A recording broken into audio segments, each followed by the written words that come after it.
Hello मेरे प्यारे बच्चों, कैसे हैं आप? आशा करती हूँ आप सब बहुत अच्छे होंगे। बच्चों शुरू करते हैं क्लास 3 हिंदी व्याकरण का चैप्टर नंबर 20।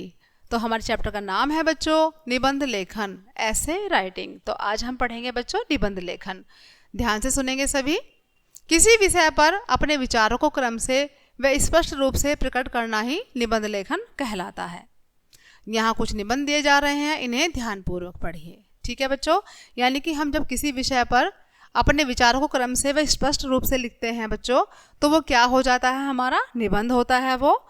यहाँ पर कुछ निबंध दिए हुए हैं, आइए देखते हैं बच्चों। सबसे पहला निबंध है हमारा परिश्रम का महत्व।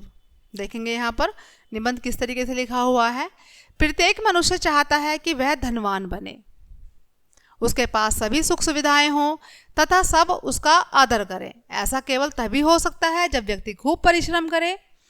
परिश्रम अर्थात मेहनत। जो लोग आलसी होते हैं वे तरह तरह से काम को टालते रहते हैं, इस कारण वे हर क्षेत्र में पिछड़े रहते हैं, जबकि जो परिश्रमी व्यक्ति को सब कुछ प्राप्त हो जाता है। जब वो मेहनत करता है तो उसको सब कुछ प्राप्त हो जाता है। किसान के परिश्रम से ही अन्न उपजता है। अब देखिए यहाँ पर बच्चों किसान की पिक्चर दी हुई है। वो क्या कर रहा है, खेत में मेहनत कर रहा है अपने बैलों के साथ। तो किसान के परिश्रम से ही अन्न उपजता है।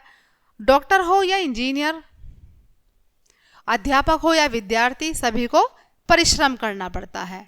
मनुष्य ही नहीं वरन पशु पक्षियों को भी परिश्रम करने से ही भोजन मिलता है। वह चाहे चिड़िया जैसा छोटा प्राणी हो या शेर जैसा जंगल का राजा, सभी को अपना प्रबंध स्वयं करना पड़ता है। ठीक है, यानी कि चाहे कोई व्यक्ति हो, राजा हो, चिड़िया हो, छोटा प्राणी हो, कोई भी हो, अगर हम मेहनत करेंगे तभी हम सही से रह सकेंगे। तो सभी को अपना प्रबंध स्वयं ही करना पड़ता है। मेहनत से जी चुराने वाले को कभी कोई सफलता नहीं मिलती, अतः सदा परिश्रम करते रहना चाहिए। सभी के लिए अति आवश्यक है। जो परिश्रम होता है वो सभी को करना चाहिए और ये सभी के लिए आवश्यक है। तो देखिए बच्चों, ये था हमारा निबंध जो किस पर आधारित था बच्चों, परिश्रम का महत्व। आगे है हमारा देश प्रेम।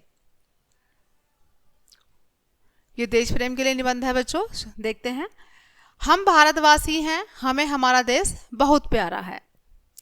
अपने देश से हम बहुत कुछ पाते हैं। इसी धरती पर जन्म लेकर यहाँ के फल, दूध, अन्न से पोषण प्राप्त करते हैं। हमें सैकड़ों वर्षों तक गुलामी सहन करनी पड़ी थी, लेकिन आज हम क्या हैं बच्चों, स्वतंत्र हैं। हमें इसकी स्वतंत्रता की रक्षा करनी चाहिए। हम सभी को इसकी स्वतंत्रता की रक्षा करनी चाहिए। इस हेतु हमें शक्तिशाली बनना है और आपसी लड़ाई झगड़ों से दूर रहना है या दूर रहना होगा। देश को साफ सुंदर बनाए रखने की शुरुआत हमें अपने घर और विद्यालय से ही करनी चाहिए। ठीक है बच्चों, भले ही हम अभी छोटे हैं, किंतु फिर भी अपने देश के लिए कुछ ना कुछ अवश्य कर सकते हैं।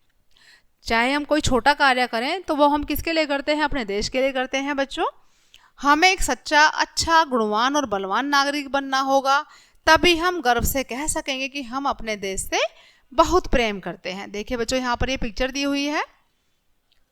ये छोटा बच्चा है तिरंगा लिए हुए, ये छोटी बच्ची है बच्चों। यहाँ पर ये क्या कर रही है, ये डस्टबिन है, यहाँ पर ये कूड़ा इकट्ठा कर रही है।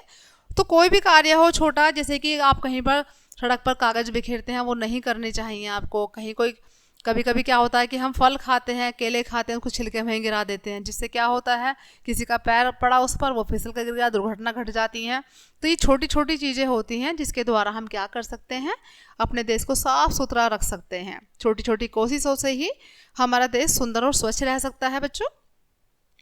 तो ये था आज का हमारा चैप्टर निबंध लेखन। आई होप कि सभी को समझ आया होगा बच्चों। मिलते हैं नेक्स्ट चैप्टर में, तब तक के लिए बाय बाय।